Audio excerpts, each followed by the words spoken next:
Hello दोस्तों, मेरा नाम रवि शास्त्री है। यह भूत की घटना उस वक्त की है जब मुझे और मेरे दोस्त अमर को अहमदनगर में सिक्योरिटी गार्ड की जॉब मिली थी। फिर हम दोनों पुणे के अहमदनगर में आ गए। नए शहर में नौकरी मिलने के बाद सबसे पहला और बड़ा प्रश्न रहने की जगह कहाँ मिलेगी। किस्मत से कंपनी के मैनेजर पुणे से थे, इसलिए उन्होंने 2 दिन के लिए कंपनी में रहने की जगह दे दी थी। अगले एतवार हम एक रियल एस्टेट ब्रोकर से मिले। उसने हमें एक पुरानी बिल्डिंग में फ्लैट किराए पे दिया जिसका नंबर 303 था।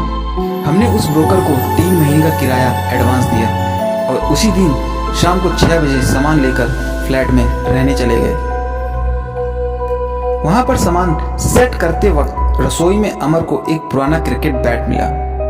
वह बैट मैंने रसोई की दीवार पर रख दिया। सामान सेट करने के बाद रात को खाना खाकर ठीक 10 बजे हम बिस्तर पर सोने चले गए। दूसरे दिन मेरी नाइट की शिफ्ट थी और अमर की सुबह 6 बजे की, इसलिए उसे 4 बजे उठकर टिफिन बनाना था। मैंने अमर से कहा था कि कुछ भी करना पर टिफिन बनाते वक्त मेरी नींद नहीं टूटनी चाहिए। तुम टिफिन बनाकर सुबह जल्दी निकल जाना। उसने भी हाँ कह दिया। फिर वो जमीन पर और मैं खटिए पर सो गए। फ्लैट में एक 0 बल्ब चालू था।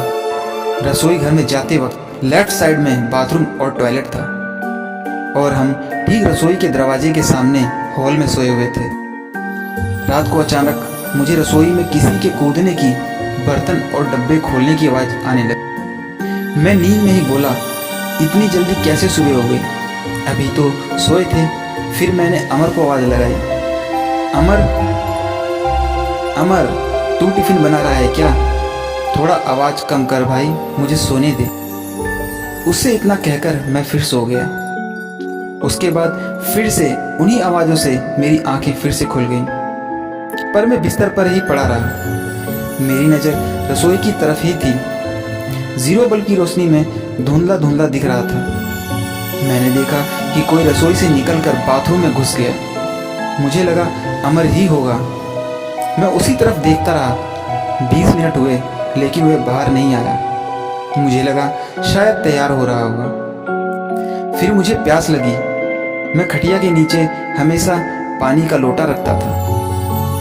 वही लेने के लिए जब मैं झुका तब नीचे का नज़ारा देखा तो मुझे झटका लगा, क्योंकि अमर अभी भी जमीन के नीचे ही सोया हुआ था। अब अगर अमर मेरे सामने था तो बाथरूम में 20 मिनट से कौन घुसा हुआ है?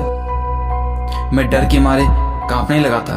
मैंने उठकर सबसे पहले लाइट चालू की और घड़ी देखी। उसी वक्त रात के 12 बजे थे। फिर मैंने अमर को उठाया और उससे पूछा, भाई तू अभी बाथरूम गया था? तो तू बाहर कब आया? अमर नींद में ही आंख मलते हुए बोला, नहीं, मैं नहीं गया था। मेरी नींद अभी भी तुमने तोड़ी है। तब मैंने जो देखा वह उसे बता दिया था। फिर हमने पूरा घर छान मारा पर हमें कहीं कुछ नहीं दिखा। बाद में अमर बोला कि शास्त्री, तुझे वहम हुआ होगा, खुद भी सो जा और मुझे भी सोने दे, कल सुबह मुझे काम पर जाना है। फिर जो हुआ था मैं भी उसे वहम मानकर सो गया। अगले ही दिन सुबह सुबह पुणे से हमारा दोस्त गणेश नाम का सरकारी बैंक का एग्ज़ाम देने आया था, क्योंकि उसे अहमदनगर का एग्ज़ाम सेंटर मिला था और वो हमारे साथ ही रुका। उसी दिन मुझे नाइट शिफ्ट में जाना था। हम तीनों ने रात का खाना होटल में खाया और वहीं से मैं ड्यूटी करने चला गया और वो दोनों फ्लैट पर चले गए। फिर जब अगली सुबह घर पर लौटा तब अमर और गणेश सामान बांधकर तैयार बैठे थे। वे दोनों बेहद डरे हुए लग रहे थे। मैंने दोनों से पूछा कि ये सामान क्यों बांध रखा है? अमर बोला, शास्त्री, तुझे कल रात वहम नहीं हुआ था? ये घर में सच में कोई भूत है। रात को 11 बजे घर आकर हम सीधा बिस्तर पर सोने चले गए थे। मैं खटिए पर सोया था और गणेश नीचे जमीन पर। रात को मुझे बर्तन और गैस चालू होने की आवाज़ आने लगी, पर नींद में होने की वजह से मैंने उस पर ध्यान नहीं दिया और मैं सोता रहा। मुझे लगा था कि गणेश रात को एग्ज़ाम की तैयारी कर रहा होगा और नींद भगाने के लिए कॉफ़ी बना रहा होगा।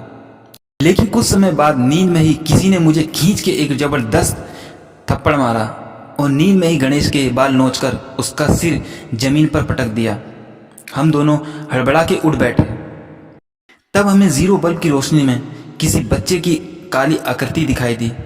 वो बच्चा हंस रहा था और हमसे पूछ रहा था, क्या तुम दोनों मेरे साथ क्रिकेट खेलोगे? बोलो ना, खेलोगे क्या?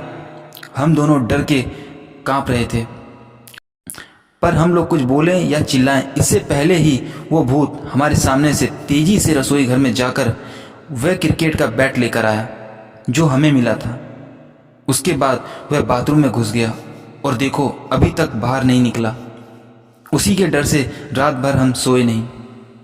रात भर हमने हनुमान चालीसा का पाठ किया और अब सामान पैक करके बैठे हैं। ये सब सुनने के बाद हमने रसोई घर में रखे हुए बर्तन और गैस वहीं छोड़ दिया और हॉल में जो सामान था वो सब लेकर कंपनी में चले गए। बाद में मैंने आसपास के पड़ोसियों से पूछताछ की, तब उन्होंने बताया कि वह बिल्डिंग बनते समय वहां पर एक बच्चे की ऊपर से गिरने से मौत हो गई थी। अभी तक उस बच्चे की आत्मा वहीं भटक रही है। कभी कभी वो बच्चा आसपास की बिल्डिंग वालों को दिखता है और कभी कभी उसे देखने वालों को अपने साथ क्रिकेट खेलने को कहता है। तो दोस्तों, ये थी भूतिया फ्लैट नंबर 303 की कहानी, जो कि सच्ची घटना पर आधारित है। तो दोस्तों, ये वीडियो कैसी लगी? अच्छी लगी तो वीडियो को एक लाइक जरूर करना और चैनल पर नए हो तो चैनल को सब्सक्राइब जरूर कर लेना। तो चलिए मिलते हैं आपसे नेक्स्ट वीडियो में। जब तक के लिए बाय बाय।